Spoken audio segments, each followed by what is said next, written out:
Good morning, good afternoon, good evening. Welcome to FPL Don't Panic. Literally just finished watching Liverpool and City. Yeah, wow, it's been one hell of a game week, hasn't it? I had a feeling it was going to be a strange one with lots of ups and downs, swings and roundabouts, etc. And it certainly was that and more. I've literally watched football. As most of you know, I'm in New Zealand, so it's literally overnight stuff. No sleep watching. So I've literally been watching football for the last two evenings in a row, nights in a row, whatever way you want to look at it, mornings.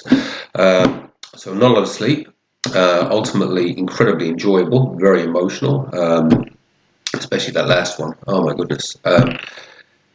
Right. So what I'm going to do is all I'm going to do in this video, I'm just going to do a very, very quick run through of the team, some of the thoughts, the what might have beens, the what were's, and then probably later on your evening, I think. Yeah, it'll be your evening. I'll do a team selection video for game week 14. I'm kind of there with it. Not sure what I'm going to do on transfers.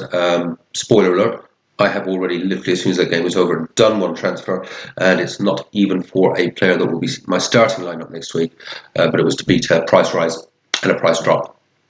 And for players that I don't think I would have put in my starting 11 for game week 14 anyways. Let's go through the team very, very quickly and what happened, and then from there I'm going to go and get a few hours sleep. Showing 78 points on the screen at the moment, which I am very, very happy with, but I'm even happier with, I think there will be 6. That's going to end up 75 plus, I think, in the end. 78. I think we'll have some points coming in for Palmer. Definitely 3 doubled for Salah, so that'll be 6. It'll be about 75, 76, something like that. We'll get the final scores on the doors when I do my team selection video later. Let's run through this quickly anyways. Henderson made the right selection there, in that at least he got 2 points, whereas Fabianski ended on minus points, so I've got to be happy with that. I don't think Newcastle had hardly a shot on goal, did they? Apart from that, Newcastle were absolutely awful, is the only way to put it.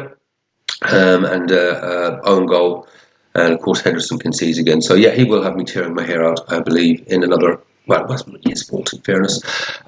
Is what it is. Henderson 2 points. It's okay. It's fine. He is actually. We'll do some of my averages later on for the team selection. He is actually averaging 4 points a match in recent times. It's kind of okay. Ain't Nori, that was disappointing with absolutely nothing from him. I still got faith that he's going to get me a goal or so here and there. I'm not sure if I'll start him next week. I'll have a look at that later. But yeah, 0 points, and yeah, overall, yeah, Wolves. Yeah, it was a funny old game. Much to think about there. Gabriel, yeah, well, he saved my defence, really. Sort of kept the defensive unit's averages up, I guess, single-handedly, and he only played 45 minutes. Now, he is yellow flagged. We're not going to know whether Pep's not going to say whether he's going to be fit for the next match or not. He just won't. So I'll probably just start him for game week 14, and if he doesn't start, he'll drop to the bench, and we'll have someone coming off the bench, first sub. Coming in off. I suspect he's going to be okay. I think it was precautionary given the way the match had gone. But yeah, fantastic. Shame there wasn't a clean sheet there for Arsenal. Probably wouldn't have been on the pitch anyway, so it doesn't matter. That was probably one of the biggest disappointments of the weekend, in all honesty. Just the 2 points. And conceding the last minute. We never count the points in FPL until that final whistle is blown. That's disappointing. I still fancy Newcastle will pick up a clean sheet here and there, not to be this week. Just the 2 points, and Newcastle, they're looking poor again. I thought they'd turned a corner. They're looking pretty shit. Let's call a spade a spade. Yeah, I think I looked at their expected goals across that match. I mean, they were actually truly awful. I mean, I think it was like 0.20 expected goals or something in the match, and the goal they got obviously was an own goal. What a relief. I actually did. I didn't think so for a while. Mo Salah came in on the captaincy. Wow. There was that one he missed when he was through one-on-one. I thought, I have made the wrong choice, and it should have, because I really was tossing up between the Palmer and Salah, and happily Salah, I think in the end has actually just by a whisker outscored Palmer. Yeah, just fantastic. Mo is Mo. He finds a way. He always finds a way. I couldn't even look at the screen. I'm Man United supporter. What am I doing cheering for Salah? What's going on? What has FPL done to me? But yeah, fantastic. Got his assist, got his goal. I think he's on the 3 points bonus. Yeah, absolutely brilliant. Palmer.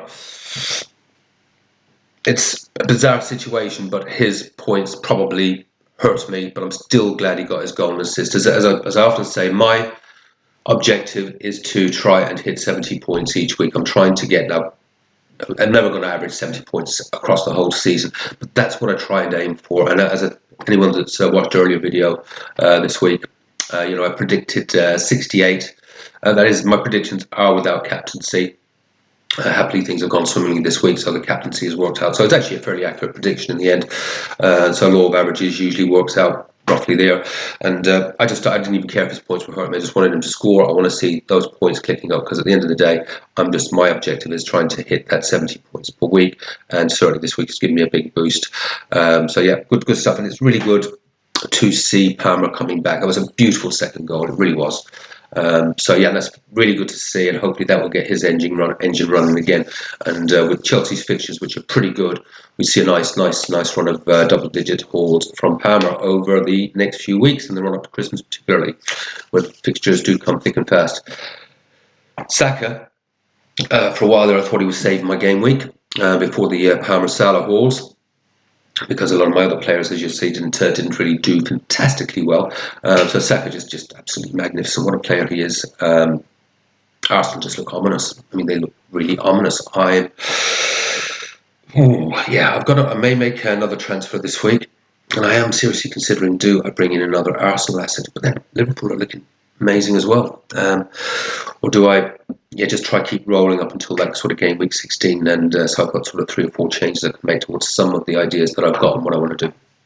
Not sure, if I'm honest. Not sure. Fantastic. Anyways, keep doing what you're doing, Saka, and he has to start becoming. I'm wrong. Saka is showing whole potential. I've always thought of him as this 6, 7, 8 point, plodding along, nice and consistent. Don't expect 17 or 18s. He's producing those now. He starts to come into captaincy contention. So I had to add more, but I mean, it was hard enough this week already. I think next game week 14 is going to be an interesting one. Not sure I'm going to go yet. We will look at that a little later. Bemo, it's time to say bye-bye. We'll talk about that later in my Get Match selection video. I love Mbemo as a player. I really, really do. It's just not happening. His numbers have fallen off a cliff for me, and I do have this philosophy: when they fall off the cliff of that, and I try and have players that are returning 2, but at least 3 every 5 game weeks. He's fallen off a cliff now. Patience has run out. He may come back into my team at another point. But yeah, he is actually the player that has gone. There you go. We'll give you the early news on that. He's gone. Going to beat price drops. There's going to be a mass sale of Mbemo over the next day or two. Quite a bit of money already tied up in there. So obviously, I'm sure some of you know, I actually had him from his early haul stages. So his price. So I had a lot of money tied up in there. So it means my squad value has dropped. I was running at about 104.2. That will actually drop with the sale of Mbemo, because you only get half of your profit back. But I needed to. But it is freeing up that money now to do other things. I'll talk about that a little later. Wizard, at home. He will score at home. He will always score at home, and I think I will still keep him in my team for a wee while longer, even in those difficult fixtures, just until we see how the Thiago thing plays out. But he came with his goal, really happy. I knew he would. I said he would. I said it in my last video. I said he would. He gets a goal at home. Can't score for Toffee away from home, but at home he will get you a return. João Pedro is probably the biggest disappointment of the week. Does anyone tell me what he was doing playing left back? I think his Dupinat was more attacking than him. Now I have no idea what that was about.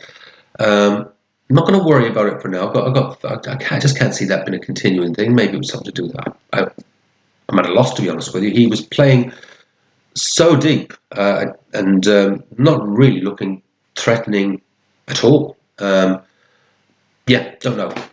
Cunha didn't do anything either, and I didn't see that particular match, so I don't really know how it went. Not going to worry about that too much. Wolves have got great fixtures. I think he's a superb player. I still like my three-striker rotation, I think, for the next couple of games.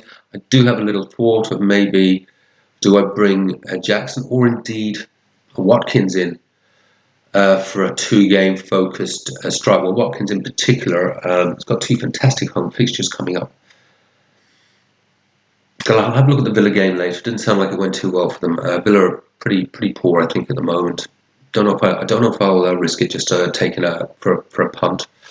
They are two good fixtures, though. The money's there. I could go to Watkins. I don't think I will. I think I'd prefer to go to Jackson, to be honest with you, if I was going to take a little punt for a couple of games. And that might actually turn into a longer punt. So if I was to move someone like Wizard out, and it would be Wizard, I think I'd choose out João Pedro and Cunha, purely because Wizard only scores every second game.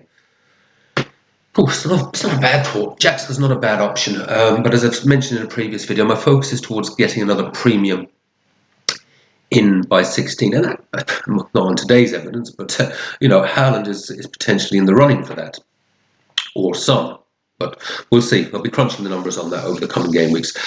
Anyway, that's what the team is, and I think it'll end up at about 85. I don't know if this is going to change the screen. I'm just going to have a look at Fantasy Football Hub and just see if it has brought up the live rankings. This may have messed up what you're looking at the moment. I'm not sure.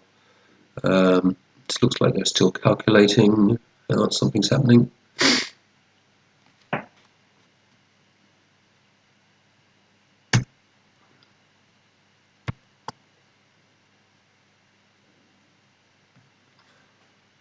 No, we'll leave that for now. Pretty sure it's. Oh, there we go. Oh. Let's see if we can get this to work. Sorry, guys. This is. So based on this, what are you guys looking at now? Okay, getting a little bit of that. Just a little bit more. Yeah, 85. I was spot on with that. And that has given me an 84,000 rise up to 155,590. I'm pretty happy with that. Generally, when you sort of hit 85 points, I was, thought a bit more. But as I mentioned in the last video, the teams are getting a little bit samey. If 70 points, if I had sort of as a predicted 68, 70 points, that would have probably just given me a tiny green arrow. 85 normally expect probably a bit more than that, but everyone's got Salah, Palmer, Saka, and Mbeumo, who didn't do anything anyways. Most people got Gabriel. That midfield and a lot of that forward line as well, particularly João Pedro and Cunha, and to a lesser extent Wizard. A lot of people got these players, so I think this is going to, when we see the final averages, or the average scores across the game, I think we're going to find it's actually quite a high average score across the game. So 85 was needed to get a fairly decent rise. And I'm 100% happy with that. As I said in the last video, I would have been, honestly, I'd have been happy with, any sort of a green arrow this week. 85,000 is absolute, an 85,000 rise is absolutely fantastic. I'm very happy with that. Disappointments, that's there, sitting on the bench. I did say, oh God, I was the prophet of doom, wasn't I? I did say that Bruno could come back to hurt me, and there he is on the bench with 9. I was tossing a coin between him and Mbeumo. If you'd showed me Brentford's score and I hadn't known who scored and said who would you want, Mbeumo or Bruno, I would have gone Mbeumo, and then nothing. And that's probably a big reason. How can they score 5 goals? He's not involved in a single goal. Now, there was a point in the match, I don't know if anyone noticed, where he was, I think it was on the first goal, he was credited with an assist, but it got taken away. But he's just not in the same positions anymore. It's just changed now. Whether he'll come back to a sort of the level of form and the advanced positions that he was at 4 or 5 game weeks ago, maybe. And I'll certainly, if he starts to do that, I'll certainly consider bringing him back into my team again. Still think he's a class player, but he's not playing the same type of role that he was. So yeah, he's had to go. Sadly, I made the wrong choice with leaving Bruno on the bench. But this is FPL. This is what happens. Definitely the right decision to drop Gvardiol to the bench, and he would be the next player that could lead my team this week because his price is going to plummet like a rock. But weirdly, I have a funny feeling he's going to play next week and that he's going to get a clean sheet because I don't think Forest will score at City. But I can't be sure he's going to start either. And at this stage with the games coming thick and fast, I really want players in my team that I know will start, even the players on the bench, because there are going to be injuries. There's going to be unexpected rotations. I'm going to sleep on that one very, very shortly. And Konza there just with his one. He's got a great fixture next week, so he may well be starting. So, as I said, listen, I'm really, really happy with that. An 85 pointer. Nice rise up the ranks. I'll do a bit of analysis around the numbers, how close I'm off that top 100k, which is obviously where I'm sort of want to be targeting next, and start looking and crunching the numbers around game week 14's team. I will leave it at that. I am so tired. I am really, really tired. I'll leave it at that for now. I hope you all had a great game week. It really has been one for the ages, hasn't it? So I hope you all had a really, really good one, that you've got green arrows, that you're climbing up those ranks. But in the meantime, it's bedtime for me, so it is, have fun, play your own game, don't panic, and I'm going for sleep. Take care, folks. Bye-bye.